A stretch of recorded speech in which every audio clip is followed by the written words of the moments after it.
Salut à toi, aujourd'hui on se retrouve pour une nouvelle vidéo. Je viens tout juste de recevoir la nouvelle mijoteuse de chez Ninja, le Foodie Possible Cooker, et il tombe vraiment au meilleur moment. On est au début de l'automne, du coup pour moi c'est l'appareil parfait pour l'automne-hiver pour faire de super petits plats mijotés. Du coup j'ai vraiment hâte de vous le montrer. On va se faire l'unboxing ensemble, on va le déballer. Ensuite on va regarder un petit peu ses spécificités techniques. Il a plein de belles promesses comme remplacer plein de nos appareils ménagers. Il y a plein de modes de cuisson. On a une super capacité de 8 portions. Enfin, il est vraiment très prometteur et du coup, on va se regarder ça ensemble. Donc, comme je te disais, on fait l'unboxing. Ensuite, on regarde ses petites spécificités techniques et bien entendu, après, on va le tester ensemble. Et quoi de mieux que de tester, de prendre une recette typique de chez moi. On va se faire une gardiane de taureau avec. C'est vraiment le plat emblématique de mon département et je vais te donner les meilleurs secrets pour le réaliser à la perfection et tu verras, c'est vraiment excellent. Et en plus, ça nous permettra de vraiment le tester parce qu'on sera sur une cuisson super longue. Comme tu le sais, cette vidéo est en collaboration avec Ninja France et du coup, tu as un petit code promo juste ici, Blondie Ninja 25, qui va te permettre plein de jolies réductions sur le site de Ninja. Ça va te permettre d'avoir des produits à des super prix et en plus, c'est cumulable avec les promotions en cours. Donc ça, c'est vraiment intéressant. Tu as de super offres en ce moment sur les slushies, comme c'est la fin de l'été, etc. On est passé à l'automne. Du coup, tu as des super offres sur les slushies, sur la gamme Woodfire, etc. Du coup, ça vaut vraiment le coup. Comme d'habitude aussi, je te mets dans le descriptif de la vidéo tout ce qui va intervenir pour cette recette, donc pour cet unboxing, pardon. Donc je vais te mettre les éléments de la recette, divers liens par rapport au possible cooker et tout ce qu'en fait, tous mes trucs et astuces, ça sera dans le descriptif. Et aussi, tu pourras y retrouver le groupe Facebook que j'ai ouvert directement pour cette nouvelle mijoteuse qui va te permettre du coup de partager des recettes, des astuces, des bons plans. Et c'est vraiment intéressant quand on a un nouveau produit qu'on ne sait pas trop encore comment le manier. C'est vraiment sympa de pouvoir partager avec une communauté dédiée à ça et de partager plus de recettes parce que ça te permet de rentabiliser un petit peu plus ton produit. Bref, j'arrête de parler, on passe déjà au déballage de notre nouvelle mijoteuse et ensuite on passera aux spécificités techniques puis à la recette. A tout de suite. Nous sommes donc partis pour le déballage donc de cette Ninja Foodie Possible Cooker, donc la mijoteuse de chez Ninja. En France, elle est uniquement vendue en coloris grise, mais je sais qu'à l'étranger, au Royaume-Uni, aux USA, etc., il y a plusieurs couleurs de disponibles. Moi, personnellement, la couleur grise me va très bien, ça passe partout. Elle a un joli design. Elle est livrée avec une louche, le support de cuisson vapeur et elle nous fait de belles promesses. Elle nous promet 8 programmes qui nous remplaceraient plusieurs appareils, donc ça on va les voir plus en détail juste après. Et au niveau de la technologie de chaleur, c'est une chaleur à triple fusion, donc qui nous permet vraiment apparemment une cuisson qui va être très homogène. Il va y avoir de la chaleur sur le bas mais aussi de la chaleur sur les côtés, ce qui va nous permettre en fait d'avoir une meilleure cuisson. Elle nous promet de pouvoir faire plein de choses, que ce soit de faire des légumes, de la viande, des plats mijotés, des gratins, du pain, etc. Elle nous promet vraiment beaucoup de choses. Et en termes de portions, on peut aller à 8 portions, donc ce qui nous permet pour les grandes familles d'avoir assez de capacité. Je passe au déballage et on se retrouve juste après pour retrouver les différents modes, etc. et les explications un petit peu plus techniques.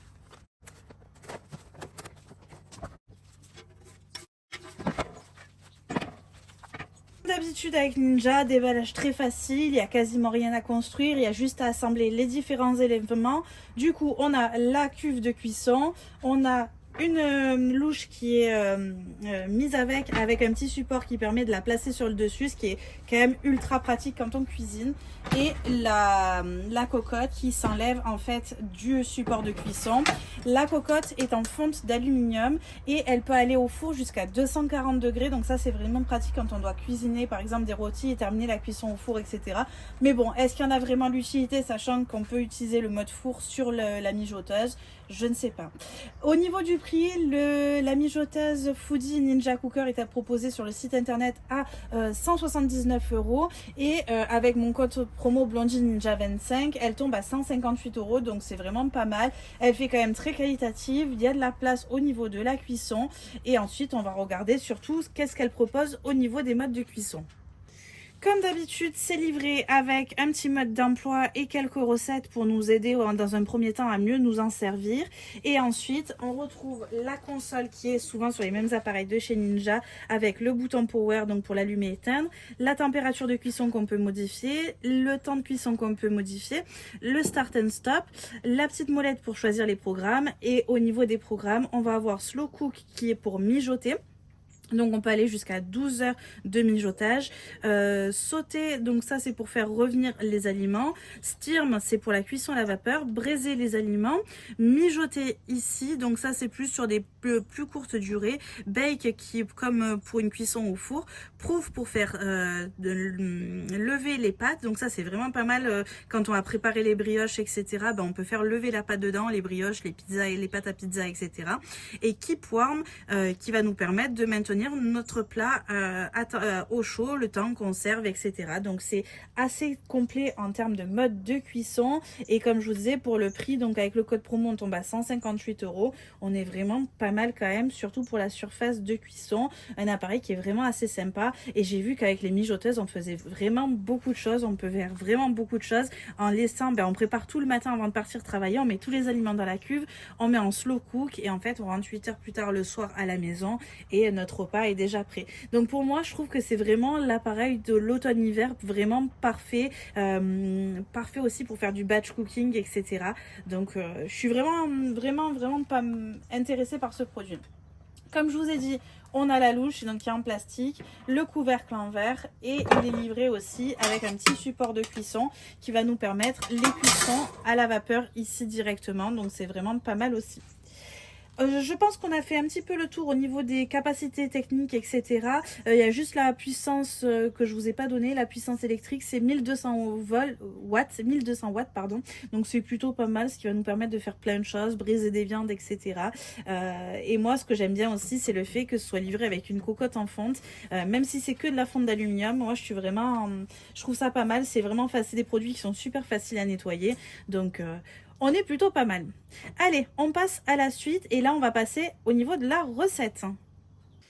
On passe donc à notre recette et le premier ingrédient pour ta gardienne de taureau, il va te falloir du taureau. Ici on est sur du taureau local, il vient de l'élevage Barcelo à Quissac, donc vraiment on peut pas faire plus local que ça, on est sur une viande de qualité. Et si tu te demandes, si tu n'es pas du sud de la France, si tu te demandes quel goût a le taureau, donc c'est une viande qui est beaucoup plus tendre que je trouve que le bœuf. C'est un petit peu plus tendre et c'est un petit peu plus prononcé en goût. De manière générale, quand on fait une gardienne, on fait souvent mariner la viande dans le vin 24 heures avant, un peu comme on ferait pour du gibier, parce que ça va du coup un petit peu adoucir notre viande. Et moi je le fais pas parce que nous ça nous dérange pas, on est habitué et on est sur une viande avec une couleur qui est très rouge, très prononcée. Et en fait c'est des animaux qui sont à l'état semi-sauvage chez nous. Ils vivent dans des grandes étendues de plaine, etc. avec que les gardiens de temps en temps qui viennent les regrouper, etc. Et on est vraiment sur des animaux qui vivent quasiment à l'état sauvage. Voilà un petit peu pour qu'est-ce que c'est le taureau, qu'est-ce que c'est la gardienne. C'est vraiment un plat typique du sud de la France, de la Camargue, du Gard. Et chaque famille a à peu près sa recette. Donc du coup, moi je te partage la mienne. Que les gardiens qui puissent regarder cette vidéo ne soient pas déçus. Mais je pense être quand même assez proche de la recette traditionnelle. Du coup, gardienne de taureau, donc en fait c'est des morceaux qui sont déjà prélevés, coupés en gros cubes. Ça serait l'équivalent des morceaux pour l'adobe de bœuf, c'est à peu près l'équivalent. Moi en termes de quantité je suis partie sur 1,9 kg. La mijoteuse nous dit qu'elle peut faire vachement de quantité, donc autant faire une grosse portion. J'en congèlerai par la suite, au moins c'est fait et je ressors petit à petit. Tu peux manger ça avec des pâtes, avec du riz, avec des pommes de terre, bref ça se fait un petit peu avec tout. Allez, on passe à la suite. Pour moi, le but de la mijoteuse, c'est d'avoir le moins de choses à faire possible. Donc là, je pars vraiment sur une recette où je vais uniquement mettre tout dans la cuve. Je ne fais pas revenir les éléments avant. Beaucoup, par exemple, dans la dope, font revenir la viande avant, farine, etc. Là, vraiment, il ne va pas y en avoir besoin. Le but, c'est qu'on ait une viande ultra tendre qui va vraiment venir s'effilocher à la fin de la cuisson. Donc, je fous tout dans ma cuve et le but, c'est que j'ai le moins de choses à faire et que ce soir, je récupère mon repas. Il est déjà tout prêt. J'enlève ma petite louche, on enlève le chapeau de cuisson, j'enlève l'accessoire à vapeur parce qu'on ne va pas en avoir besoin. Et ensuite, je verse ma poche de Guardian avec le sang, etc. Ça va venir aussi lier ma sauce. Ensuite, on va venir apporter tout ce qui a du goût dans notre Guardian. Donc, on va avoir, là, on a de la carotte de Camargue, des petits lardons, donc issus, pareil, c'est de l'élevage local, c'est du toujours chez Barcelo, c'est du porc baron des Cévennes. On va avoir des olives noires confites et surtout de l'oignon doux des Cévennes, pardon. Donc, tout ça va venir nous faire notre accompagnement de notre Guardian. J'ai mis aussi un petit bouillon cube en termes de quantité, mais je vous remets ça dans le descriptif. On va avoir à peu près 4 carottes, une petite boîte d'olives noires, 2 gros oignons doux, je dirais ça fait à peu près 100 grammes de lardons et un bouillon cube. Donc on met tout ça avec notre viande. Évidemment on est dans le sud de la France, donc on va venir ajouter de l'huile d'olive, une bonne quantité. Assaisonner mon plat, du coup moi j'utilise des mélanges d'assaisonnement directement faits, mais tu pourrais très bien le faire tout seul. En gros c'est un peu de sucre, sel, poivre, laurier, un petit peu de coriandre, de l'ail, du poivre blanc, du sel de céleri. Enfin moi je trouve que pour tout ce qui est Guardian, Dub, etc. ça fait très bien le job. Donc je viens assaisonner un petit peu. Tu peux pas faire une Guardian sans un bon vin. Donc personnellement, je prends le Costière de Nîmes. Il va très très bien pour faire la Guardian de taureau. Il va te falloir un vin qui a quand même un peu de caractère. On cherche vraiment, on est sur une viande sauvage. On est là pour avoir du goût, du caractère. Donc pour moi, Costière de Nîmes, c'est parfait pour la Guardian. Et pour là, pareil, on met la quantité, 75 centilitres. Bien évidemment, je vais venir rajouter des herbes de Provence. Donc c'est un petit mélange que je fais avec du thym, du romarin, de l'origan. Il y a pas mal de choses dedans, j'en fais d'avance et c'est ultra pratique. Et ensuite, on vient mouiller à hauteur en ajoutant un peu d'eau. Ça correspond à peu près à 25 centilitres. Pour le moment, ça donne ceci en début de cuisson. Enfin, avant la cuisson du moins. On va venir lancer notre cuisson, donc j'allume. Il est directement sur le mode slow cook, donc c'est pour les cuissons de longue durée. Je pense que c'est vraiment pas mal. Je vais mettre en low pour que ce soit vraiment très très doux. Et au niveau du temps de cuisson, il nous propose de base 6 heures. Mais moi déjà, je pense que je vais monter au moins jusqu'à 7h30. Et je pense qu'on est pas mal. J'appuie sur Start et le but c'est que maintenant, je vais mettre mon couvercle, j'ai bien mélangé et je n'ai strictement plus rien à faire. Donc, je vais pouvoir pas vaquer à mes occupations. Et ce soir, ma Guardian sera terminée et prête à consommer. Et je le répète, mais le petit truc pour la louche, c'est vraiment ultra pratique. Je profite de ce temps de cuisson pour vous donner quelques idées, mais par exemple, mijoter, eux ils le préconisent pour faire tout ce qui va être les plats mijotés, chili, les ragoûts, etc. Pour sauter, ça va faire dorer les légumes, dorer par exemple les oignons et marquer les viandes. Cuire à la vapeur, cuire par exemple les brocolis, le poisson, etc. Braiser, ils nous le proposent en mettant avec de l'huile ou du beurre, puis transformer les morceaux de viande coriace en les faisant d'abord dorer à haute température avec de l'huile ou du beurre, puis en les laissant mijoter dans du liquide à basse température. Mijoter, il le propose pour faire les soupes. Ça peut être une super idée pour préparer nos soupes, etc. Les potées. Moi, je me vois bien cet hiver faire une potée avec. Bake pour faire tout ce qui va être les gâteaux, etc. Ça peut être vraiment pas mal. Prouve, faire lever les pâtes, ça on l'a déjà vu, brioche, pâte à pizza, etc. Et ensuite, keep warm pour garder nos repas au chaud le temps qu'on arrive à la maison. Petit aparté, on se retrouve dans 7h28 minutes. Et là, on a le résultat avec une Guardian qui est vraiment parfaite.